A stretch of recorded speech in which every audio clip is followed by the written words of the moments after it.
Prontos? Preparados? Então, sem rodeios, preste atenção.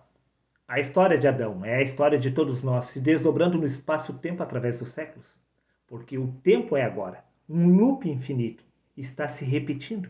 Pois nada há pois novo debaixo do sol, tudo que se fez se torna a fazer.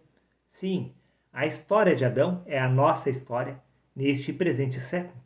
Prova disso é que no livro de Apocalipse, capítulo 3, versículo 18, disse o Senhor Deus através do apóstolo João: aconselho-te que de mim compres ouros refinado no fogo, a fim de que te enriqueças, e compres vestes brancas, para que te vistas, e cubras a tua vergonhosa nudez, e colírio, a fim de ungires os teus olhos, para que vejas.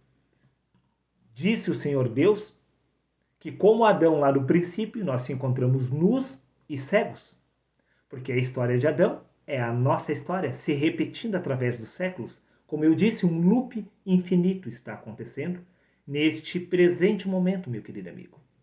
Sim, então você pode afirmar, mas Darley, como que podemos nós nos compararmos a Adão?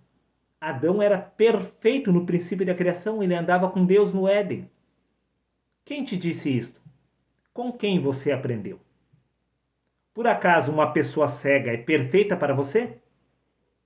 Alguém que não sabe discernir o certo do errado é perfeito para você?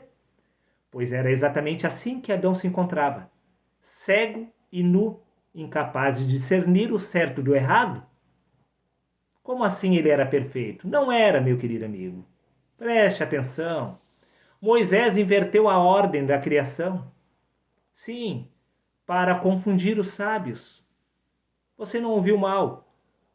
Moisés descreveu a história do Éden de forma contrária, para confundir os sábios. Prova disso aqui no Evangelho de Mateus, capítulo 11, versículos 25.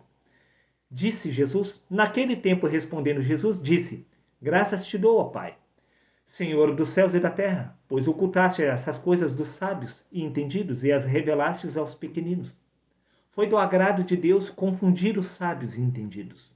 Exatamente por isto que ninguém até o dia de hoje conseguiu discernir este mistério acerca do Jardim do Éden. Mas hoje você irá compreender esta verdade, meu querido amigo. Pois Deus não expulsou o homem do Jardim do Éden, mas sim colocou o Éden dentro do homem. Repito, Deus não expulsou o homem do Jardim do Éden, por ter se tornado como ele conhecedor do bem e do mal, mas sim colocou o Éden dentro do homem. Então, de lá para cá, as pessoas passaram a procurar pelo lado de fora aquilo que se encontrava exatamente dentro do homem. Deus colocou o Éden dentro do homem. Desde o princípio, o Éden se encontrava exatamente na pessoa de Adão. O Éden nunca esteve pelo lado de fora. Moisés o descreveu assim para confundir os sábios. Sim, meu amigo, prova disso aqui no livro de Eclesiastes, capítulo 3, versículo 11, diz: Deus colocou a eternidade dentro do homem, mas mesmo assim ele não consegue entender. O jardim do Éden é o reino dos céus. Prova disso aqui no Evangelho de Lucas, capítulo 17, versículos 21, disse Jesus: o reino de Deus está dentro de vós. Sim, a árvore da vida se encontra exatamente no reino dos céus, assim como no Éden. O Éden e o jardim do Éden e o reino dos céus sempre estiveram dentro do homem, não pelo lado de fora. Sim, Moisés confundiu os sábios e entendidos, e estes ficaram procurando, tentando discernir algo que se encontrava exatamente dentro deles. Então, você pode afirmar, mas então, onde exatamente está Deus? Se o jardim do Éden se encontra no homem? A resposta é simples. Jesus nos dá a resposta através do Evangelho de João, capítulo 14, versículos 8 e 10. Disse-lhes Felipe: Senhor, mostra-nos o Pai e isto nos basta. Não é isto que bastaria para você?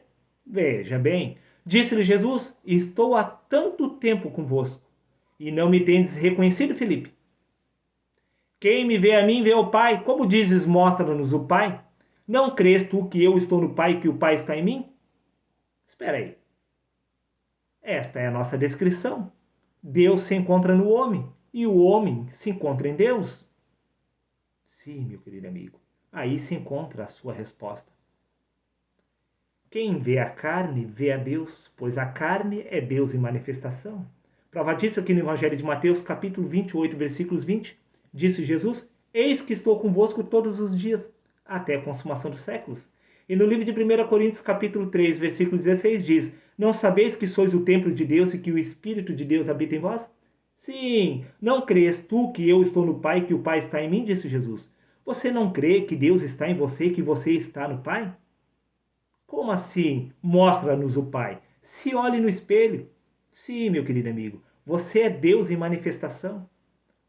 Se você não é capaz de reconhecer essa verdade, é porque você se encontra cego, como Adão lá no princípio da criação, que era incapaz de reconhecer-se a si mesmo. Prova disso é que no Evangelho de João, capítulo 1, versículo 14, diz que foi o Verbo que se fez carne. Como assim mostra-nos o Pai? O ser humano é Deus em manifestação, meu amigo. Foi o Verbo que se fez carne. Todos nós somos um em Deus e Deus é um exatamente através de todos nós. Você não é capaz de reconhecer essa verdade? Bom, então, no caso, o livro de Ezequiel, capítulo 12, versículo 2, se encaixa perfeitamente no seu perfil, aonde diz: Filho do homem, tu que habitas no meio da casa rebelde, que tem olhos para ver e não vê, que tem ouvidos para ouvir e não ouve, porque ela é casa rebelde. Sim, os seres humanos são casa rebelde, como Adão lá no princípio, que tinha olhos para ver, mas não enxergava. Prova disso é que no Evangelho de João, capítulo 1, versículo 11, diz: Ele veio para o que era seu, mas os seus não o receberam. Sim, esta é a verdade. A carne é incapaz de aceitar que ela é Deus em manifestação, simplesmente porque a carne não se reconhece através do Espírito, mas o Espírito se reconhece através da carne. Prova disso aqui no livro de 2 Timóteo, capítulo 2, versículo 13, diz: Se somos infiéis, Deus permanece fiel porque não pode negar-se a si mesmo. A carne, ela nega que ela é Deus em manifestação, mas Deus não nega que foi o Verbo que se fez carne, porque a carne é Deus em manifestação.